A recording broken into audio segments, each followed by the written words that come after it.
my entire gut health protocol. Now, I get so many questions about gut health, so I thought, why not just put it all in one place for you?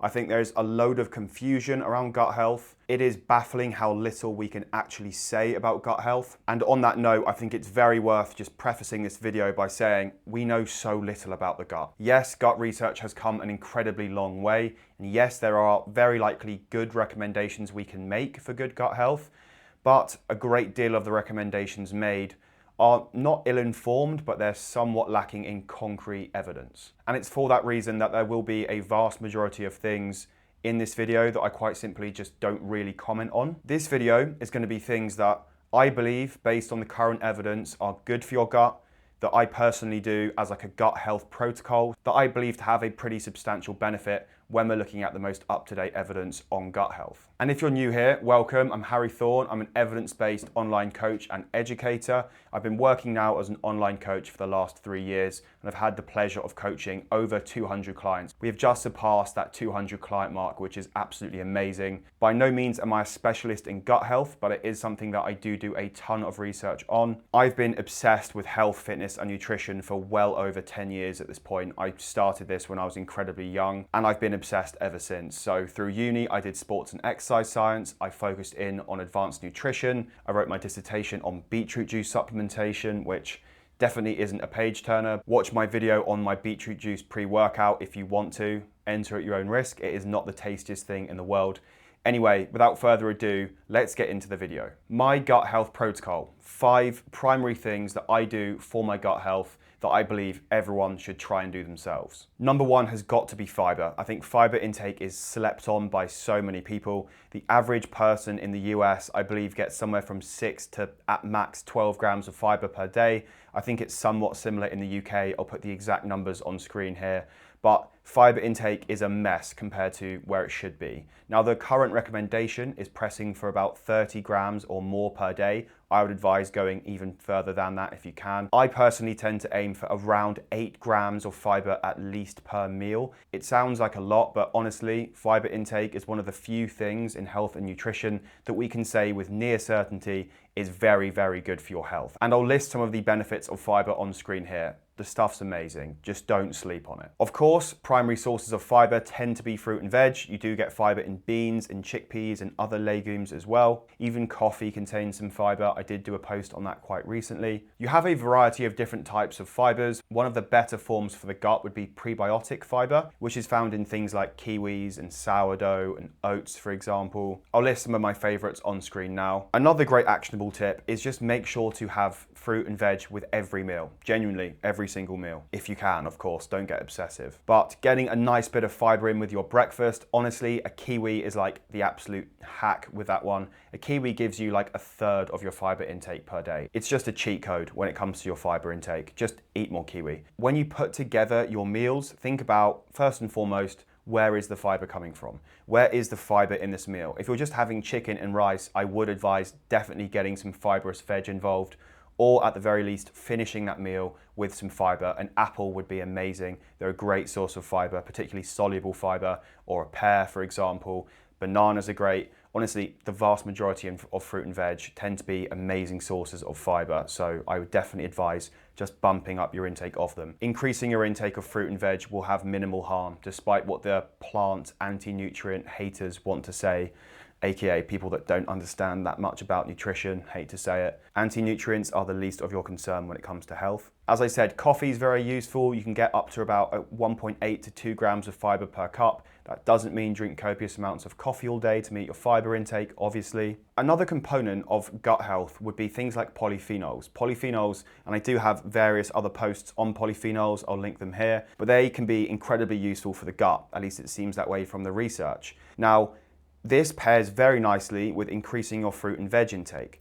Polyphenols tend to be found in purple or blue or red colored plant foods, okay? So an amazing cue would be not only to increase the quantity of fruit and veg you have, but also increase the diversity of fruit and veg that you have, i.e. the color of fruit and veg. Make sure that your plate is a colorful plate. And the more variety you have there, the more your gut is gonna thank you. That's a pretty good rule of thumb. Think about the diversity of color on your plate as well as the other key components like protein, carbs, fats, for example. Think a step further. Start thinking about the diversity and the color. Where's the fiber coming from? These are the right type of questions to be asking yourself when it comes to improving your gut health. I think an important part of gut health as well, at least it certainly has been beneficial for me, is reducing your alcohol intake. Now, alcohol has a variety of effects on the gut. It's linked to things like leaky gut, for example, and alcohol is one of those things that you will very likely see gut health benefits through reducing or entirely stopping your intake of alcohol. It's very hard to argue the case that alcohol has benefits to your body, if any at all, but that of course doesn't mean you should avoid it entirely. However, when it comes to your gut health, at the very least, it might be something that you want to limit your intake of, maybe to like once a week max. Here are some of the negative effects that alcohol can have on the gut. Another thing to limit would likely be incredibly sugary foods and potentially ultra-processed food. There are links between sugary food intake and ultra-processed food intake and potentially some issues with gut. So that's one to be aware of. Does this mean avoid those foods entirely? No, absolutely not. I would never advise completely removing a food from your diet unless, frankly, you're allergic. We don't need to act in such an extreme way for health benefits, right? Human beings are incredibly resilient. You do not need to eliminate entire foods for fear of affecting your gut, okay? Maybe, however, it would be good advice to slightly reduce your intake of those things. So I'd recommend going for something like an 80-20 balance of whole foods to ultra-processed food, or even a 90-10 if you can do that. Another really important one is eliminating stress and improving your sleep. There is a direct link between stress, low sleep, and gut health. They all seem to be very interlinked factors that can have a pretty significant impact on your overall gut health. So really trying to work on your stress levels and improving your sleep is key. I won't go into the details there. I have plenty of content on that already that I will link in the description. In the same way, I'll be making a lot more content on stress and sleep. So two things to think about there. And then you have fermented foods. So fermented foods can be a good way of introducing probiotics into your gut. Things like kimchi, sauerkraut, yogurt, milk kefir, water kefir. I'm sure you've seen my video on water kefir. I'll link it here. An incredibly useful way of drastically pumping up your probiotic intake. Milk kefir is very good, although I'd argue it doesn't taste as good as water kefir, but you know, it's pretty good stuff and it's packed full of probiotics. Now, one piece of advice I would give when it comes to any fermented beverage or food that you want to consume for your gut, I would advise for the vast majority of people to just make them yourself rather than buying them from a store. The longer a fermented product has been stored, the lower the count of probiotics there are. This is because they simply just start dying off as they start running out of food. To get the main benefits from probiotics, you want to be consuming them when they're live. You might be aware that things like sauerkraut, kimchi, and pickles can be good for your gut health due to their probiotic content. But be aware that the longer those things have been stored in the supermarket, the lower their probiotic content will be. This is because, with time, they start to deteriorate and die. This will happen even quicker if they're not stored in the fridge. This pretty much renders pickles and kimchi and sauerkraut that's stored on the shelves in jars pretty much useless. The reason being, it will very likely have no living cultures, and lots of the time they're just pickled in vinegar. They don't necessarily have active cultures there. So I would definitely advise going to the fridge section and checking on the label for active cultures or live cultures, for example. That way, at the very least, you know you're getting something. I would always advise, at the absolute pinnacle of this, is to make these things yourself. You can guarantee the highest and freshest probiotics when you make them yourself. For example, milk kefir has more probiotics in it when you make it from home. We can see that in testing. Store-bought milk kefirs tend to have less probiotics in them. Maybe due to storage, maybe they just tend to like using less variety of probiotics for stability of the beverage. Who knows? So you are definitely getting more bang for your buck when you make these things yourself. You can also consume them when they're at their freshest and at their most active. So theoretically, that should have a pretty big payoff. A little bonus piece of gut health advice I would give you is getting your hands dirty. It sounds a little bit grim, and people, I think, are terrified of getting their hands a little bit dirty. But when it comes to like gardening, for example, or growing your own food, you are directly interacting with soil microbiology. The soil microbiology acts in a similar way to our gut microbiology. And there are links there between interacting with more germs and bacteria and exposing yourself to these things actually potentially being beneficial for your gut. So that's a little bonus tip I'd give you. On the fermentation note, there's loads of different ferments you can do from home. You can do things like kimchi, you can do sauerkraut, you can do fermented pickles, you can do what's called lacto fermentation, which I'm a very big fan of. It seems that drinking and consuming fermented goods on an empty stomach is a little bit better, so I tend to have my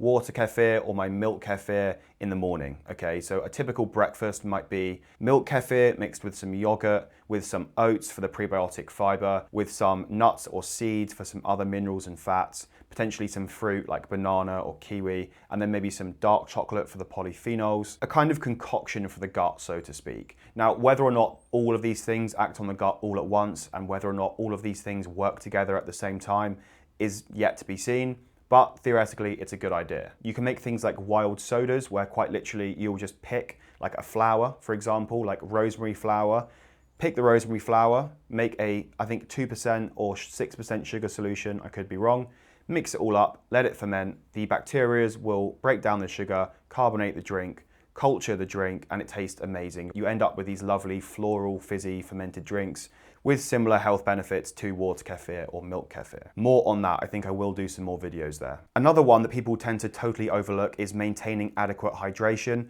Your gut needs to be well hydrated in order to digest food properly. In many cases, it seems people that struggle with issues like bloating and other GI discomfort can largely be solved with rehydration. Now, of course, this won't be the case for everyone, but there's a clear link between dehydration and poor gut motility. So it's definitely a good idea to make sure you're drinking adequate amounts of water pretty much all day. I would say about 400 milliliters at least every hour. And now let's quickly touch on supplementation. You might be surprised that I'm not sat here saying, oh, well, I eat 20 probiotic supplements in the morning and then I have my postbiotics and I take prebiotic psyllium husk fiber or whatever, right?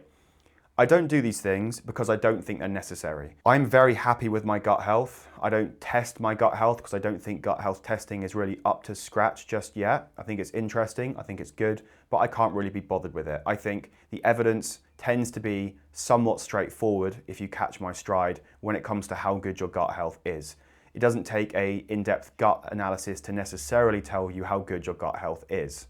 I'm sure you know what I'm saying there. If you have 1 or 2 healthy bowel movements per day, then it's very likely your gut health is good. If you experience minimal bloating and digestive issues, gas, cramps, diarrhea, etc., then again, it's very likely your gut health is pretty good. The issue with gut health testing is that it's very new, it needs a lot more work. It's come a long way, as I say, but it's not quite there. What I would say is if you do experience bloating or cramps or diarrhea or other issues like that, be aware of the type of food you had before that thing happened and keep a journal. I tend to advise my clients keep a journal for these things. They can just log what food caused the issue, okay? You can then aim to eliminate that food temporarily and reintroduce it down the line. If you're interested in hearing more about that, drop me a DM. So, supplements. I don't bother with any gut health supplements whatsoever. Unless your gut's in a pretty bad way, you can maintain good gut health through adequate nutrition, such as what I've just outlined. It might not be necessary to kind of supplement with probiotics unless you are aware you are lacking in probiotics or you've recently come off a long stint on antibiotics, for example. So it is case dependent. For me and my personal gut health protocol now, I don't bother with supplements. Again, I want to reiterate, this is what I do. This isn't necessarily what's going to work for you. These are very generalized pieces of advice. Dependent on your situation, your ability to cope with different foods, intolerances, allergies, or whatever, things are going to be very different, right? There is so much variation from person to person. So what I've provided today are generalized recommendations that will likely have benefit, no guarantees, but based on the most up-to-date evidence, they're likely a very good idea for your gut. So let me know how you get on and comment down below with your own personal gut health protocol or things that you put in place for your gut health. Recipes, for example, things that work for you. I would absolutely love to hear it, so please do comment with all of those suggestions and thoughts down below. And I hope you enjoyed the video. Action those tips, let me know how you get on, and I will see you next week.